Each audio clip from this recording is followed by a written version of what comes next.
understood. Sorry, y'all. We just trying to step back up here. We're gonna make this work. It's gonna work. It is. Like God wants us to have this conversation. So y'all just bear with us. Oh, you're already recording. All right. I am, because we keep it real here. All right, here we go.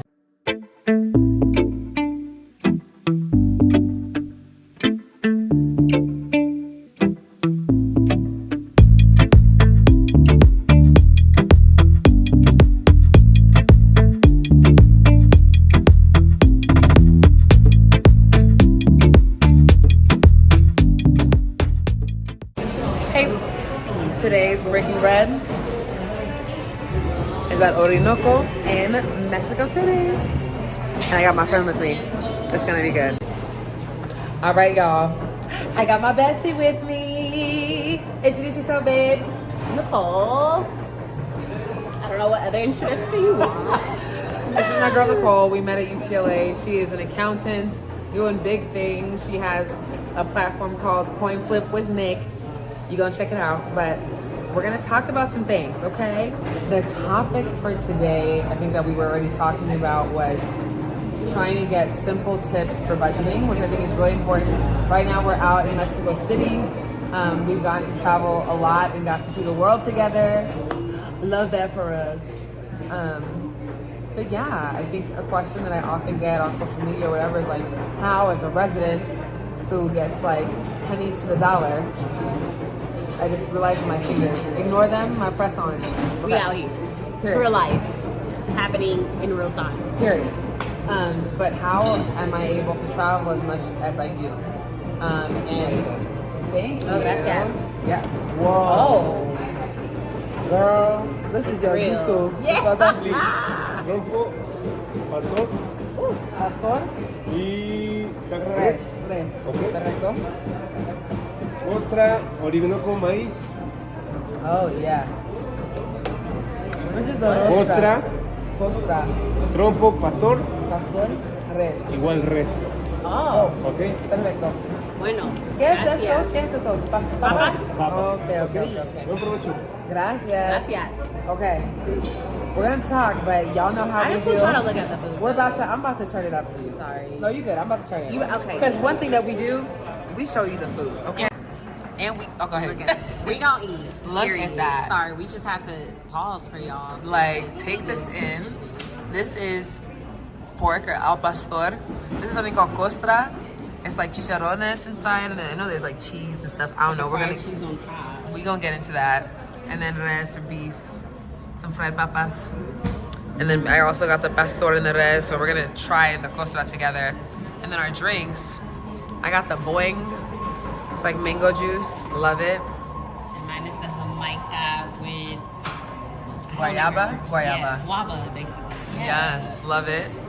That's our tripod stand, my journals and some books, and then a whole lot of salsa because you know we gotta keep it saucy, okay? Yes. Okay.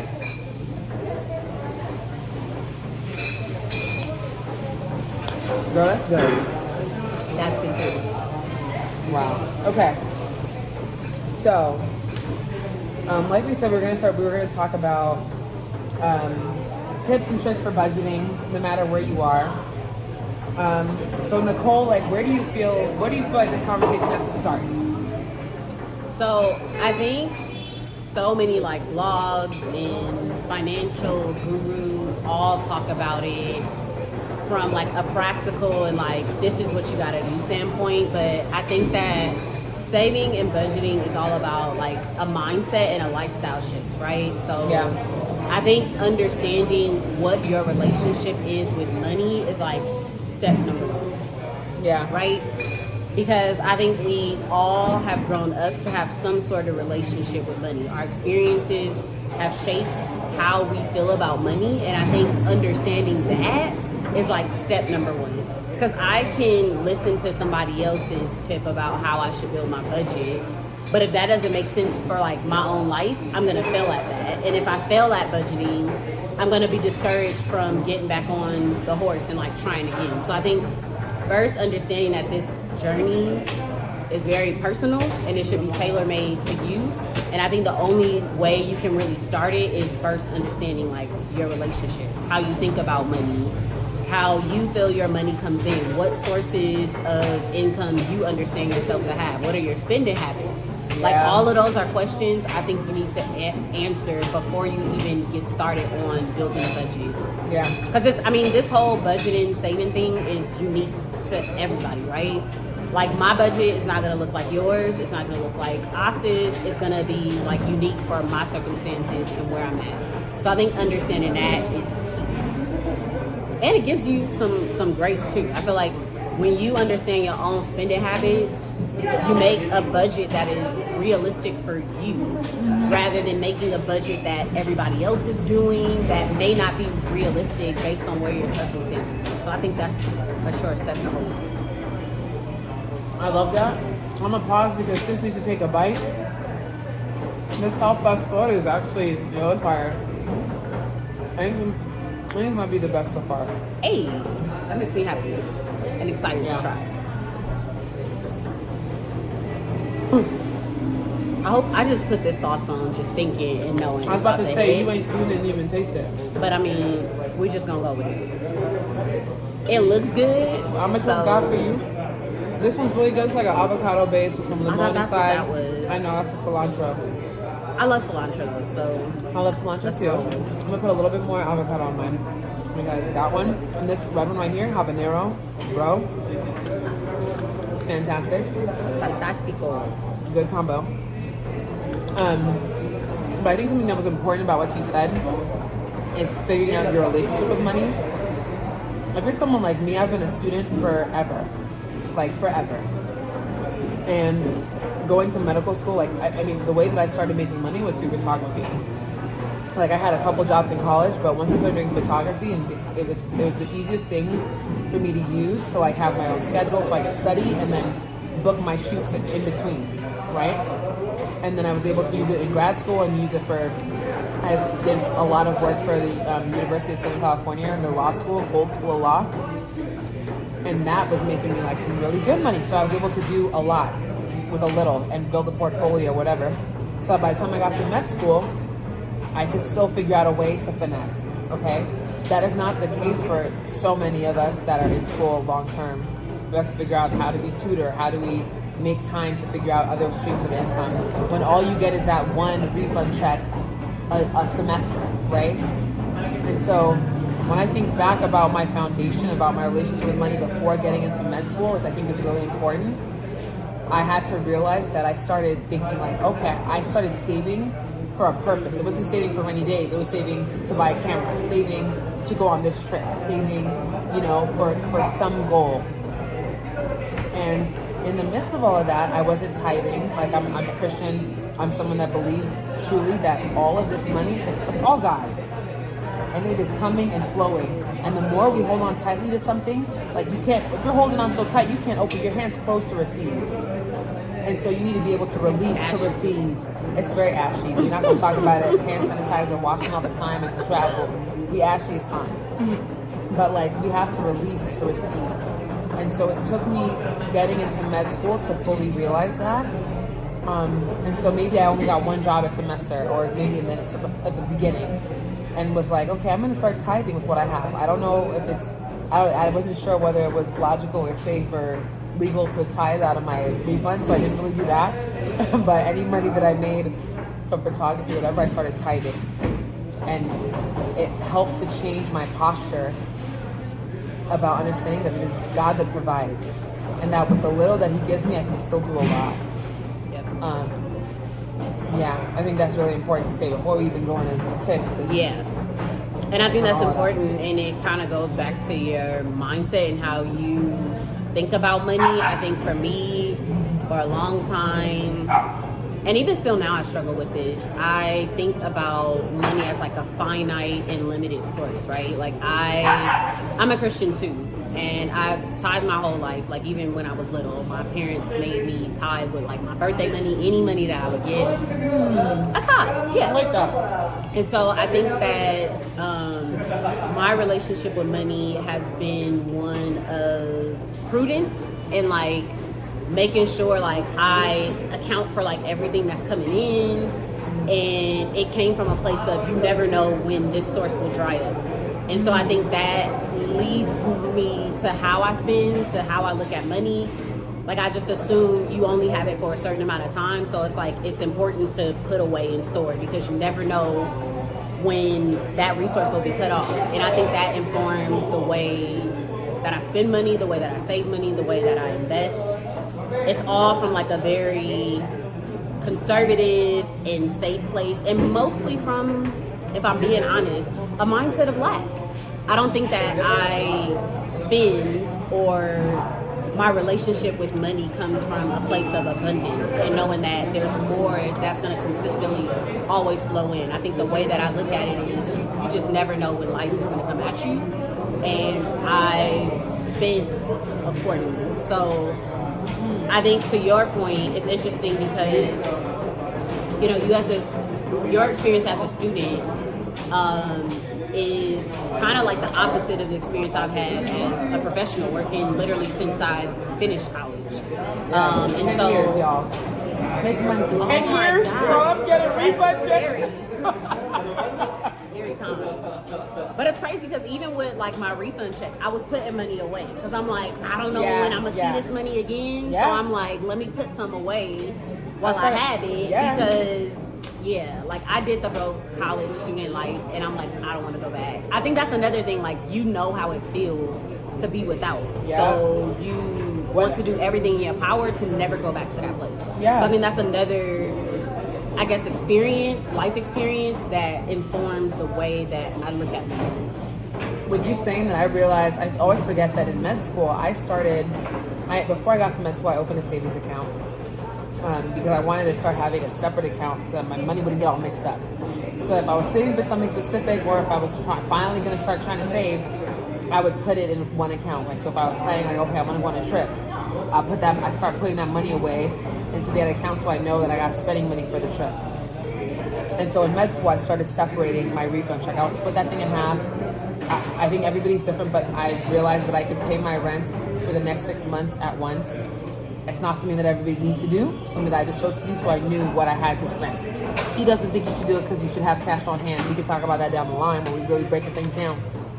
But for me, I didn't want to have a moment where I became careless and all of a sudden I didn't have money to pay rent. I saw that happen to people. I was like, can't be me. And so because I started doing that, I started acting as if I had even less than I had. And because of that, I wasn't eating out all the time. If it wasn't happy hour, I wasn't there. And that enabled me to have a little bit more money to go on trips. And also made me be a lot more creative with how I was either going to make money or how I was going to cover the costs of doing things. So realizing that schools will give me money to do research if my trip is associated with research. Realizing that schools will a lot of schools have global health departments or study abroad departments, which will give you a little bit of money if you're gonna take pictures and post a blog on their website. Like, I've gotten money from these different sources and then been able to travel while being a student. But above all, I think the main takeaway so far from the conversation is, one, understand your relationship with money. Two, if you're a believer, if you're a Christian, understanding that it is God that provides and you don't need to hold on tight. You need a release to receive. God can't put anything into your hands if you got a closed fist. So if nothing is being released, your hand can't be open to receive anything. You can't get it. You can't have it both ways. You can't be in the bag. You can't get in the bag with your hand being like this. You gonna be like, I can't get out of the bubble. So, like, those things, and then also understanding what your spending habits are. I learned early on, I eat my money. As you can see, we're breaking bread, I eat it. So I had to realize, okay, let me do groceries, let me eat at home. Let me only eat out once a week and do it on a thing that's also social, that is filling my cup in other ways so I can make it to that day. I stopped buying Starbucks all the time because, not gonna lie, Starbucks is eating my money. Starbucks is a meal at this point. Them $5 drinks, $6 drinks. And that's like $5 like minimum. And you getting it every time you study and every day. Every day, that means you spend $40 a week. You know how much a taco was in Mexico? You know how much you can eat from $40 in Thailand? That could be 2-3 days of food. No lie. So, and I also just want to clarify. So in no way, shape, Or form, are we saying eating at home and stopping drinking Starbucks is going to suddenly make you rich or wealthy? No. But I think it's all about, to Asa's point, understanding your habits, right? So one thing I did before I even like set up my budget was I went through my bank statements and I basically exported them into Excel. And I was able to see like by category where my money goes. So me, I didn't realize I eat my money too. I love a good meal. I love a good dinner. I tend to not really look at prices when I eat, which it's a habit that I'm working on. But I didn't realize like how much money I spend on going out. And so by knowing that, now I'm more conscious about making better decisions. So instead of spending, I don't know, say $1,000 to $1,500 a month on restaurants and drinking and going out, to Asa's point, I got food at home. I'm bad at that too. I'll grocery shop and still go out. And that food will go bad in the fridge, and I'll be mad. Every time. And it's okay to go out. It's okay to enjoy yourself every now and then. But it's just like you have to understand the bigger goal, right? Is it more important to always like go out and socialize? Or is it more important to put a little bit away so that like when you have a rainy day, you're not sitting here stressing? And so, yeah, first understanding your spending habits. I think that's like also step number, I guess, 1A. I don't know, 2, I don't know. But just realizing where your money is going, because when you put together your budget, it'll inform you of where you may need to cut back. Understanding like what is a need versus like a want or like a desire. So like a need is housing. You need to pay your rent. You need a roof over your head, right? So that's a need. Starbucks, maybe not so much. Maybe when you're having a bad day, Starbucks can be a pick-me-up. But like in terms of a daily habit, maybe not so much. Starbucks also has a lot of like stuff in the grocery stores. Like I discovered their cold brews are in the grocery store. Yeah. I can spend like $6 getting like 5 or 6 cold brews, making them myself, versus spending $3 or $4 for a cold brew at Starbucks. And that will start to add up. No, it's not gonna make you rich, but I think it builds a muscle and it builds a habit of just making better decisions and more informed decisions. And I think that long term, that is going to lead to like bigger dividends and bigger results, right? So make sure you understand like where your money is going, because again, we can grab a budget template from anybody and try to like make it work for us, but if it has nothing to do with your current spending situation and what you're already doing, I think you will make the vital mistake of just kind of blindly going in, and you'll be disappointed when you don't meet that budget, and then that'll discourage you from continuing to go. And something we talked about earlier, like it's all about progress and not perfection.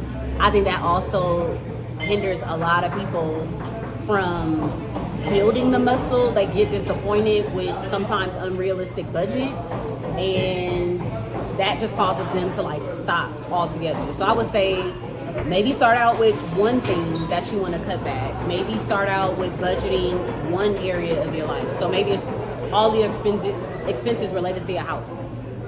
Yeah. Or where you live. That could be something that you start small. Like don't feel like you gotta jump into it 2 feet in and then set yourself up for disappointment.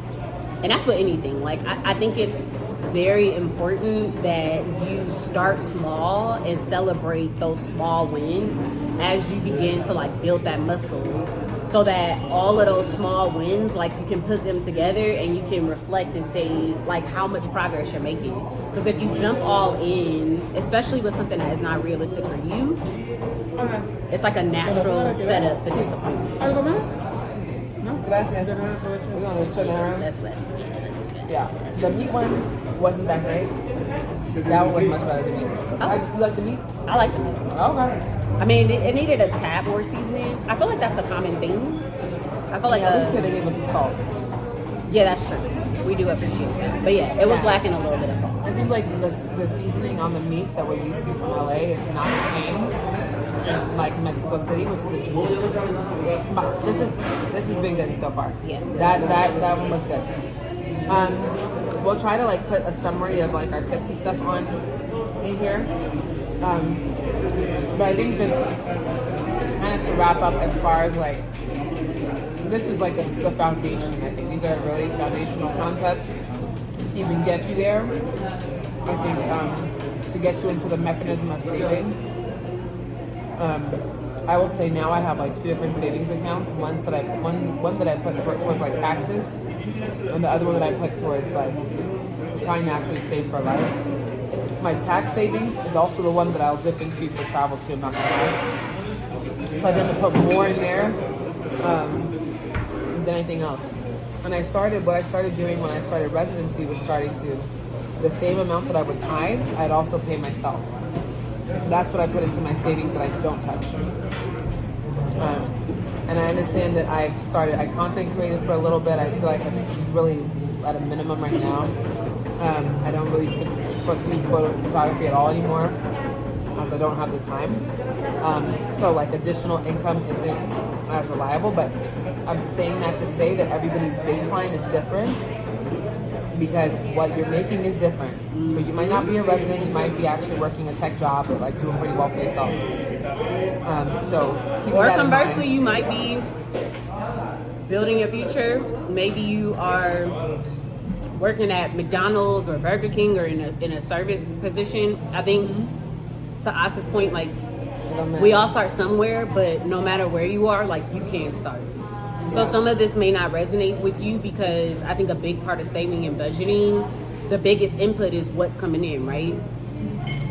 So don't feel like you need to necessarily do a certain amount. I just feel like overall, understand where you are and start small. Budgeting should feel like a bit of a sacrifice. I think that you should feel like you're having to give something up, but I don't want you to feel like you're depriving yourself of living. Right? Because I mean, life be lifing at the end of the day, and I don't think that budgeting or saving should feel like another burden. It should feel like a path that you're creating for your future self. Yes, it may not be instant gratification, or it might not be immediate. Like this feels good, but it's very important to not make it so stringent and stressful that it feels like a task or a burden. It should feel like a stretch because you're stretching yourself. You're building a muscle that is not there, but it shouldn't feel so like cumbersome to where you don't want to continue. Yeah. So while this is like a simple tips for saving, I think a lot of people tend to come to this because they want to know how can they travel now. I would say, just to close it off with some little bit of travel tips, is that I don't actually travel with a place in mind.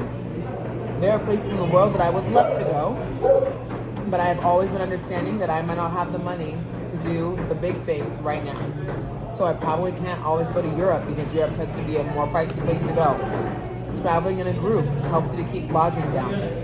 But one of the best ways to search for flights is that I go on Google Flights or I go on Skyscanner, and I will just have where I'm leaving from and then everywhere. So maybe on Google Flights, I'll just put my city and then I'll look at the map and see what is the cheapest round trip ticket from where I'm going, which will not be half of my budget, so that I will still have half of my estimated budget for lodging and food. You know, I think that's important. I am really fighting the urge to buy new outfits whenever I'm going places. Sure, I want to be cute and be Insta popping, but honestly, I'd rather be in the place, enjoying the culture, enjoying the food, than flossing with the most flowy dress I could find, blowing in the wind on some cliff. Okay, like Not all. you know, it's like it's the things you're seeing right now, It is. or being like the most, you know, like you don't like, you ain't gotta do all that. You ain't gotta do all that. Don't travel to flex. Don't travel travel to to flex. floss. Travel for you. And don't travel and go broke. I think, no, seriously, because I know people that finance vacations. I know people that put vacations on credit cards that they then don't pay off. I mean, if you put it on a credit card, because I use my credit card like a debit card. I swipe it, and whatever I'm swiping, I know I'm going to be able to pay that at the end of the month. I think having a deeper why when you travel is very important. Like I said, I love traveling explore the culture. I love seeing different sites. I like meeting and interacting with different people. So I think when you have a deeper meaning behind it, it makes traveling a little bit easier because you're more open-minded, like she mentioned, to where you want to go, right? So I think understanding like why you want to go to a place, if you only want to go to a place to like get your IG pics and stuff, like that could be a financial rabbit hole that is very hard to recover from. So definitely understand, I think, the why you want to go somewhere. For sure, traveling in a group. I mean, I love to go solo because sometimes people, you can't rely on them. Like, it's our reality. You start out with 5 people, that dwindles down to 2, and then sometimes it's just like you at the end of the day. So I'm a big believer in when you can, go. Yeah. If you can afford to go on your own, go. But if you can't, I mean, maybe wait.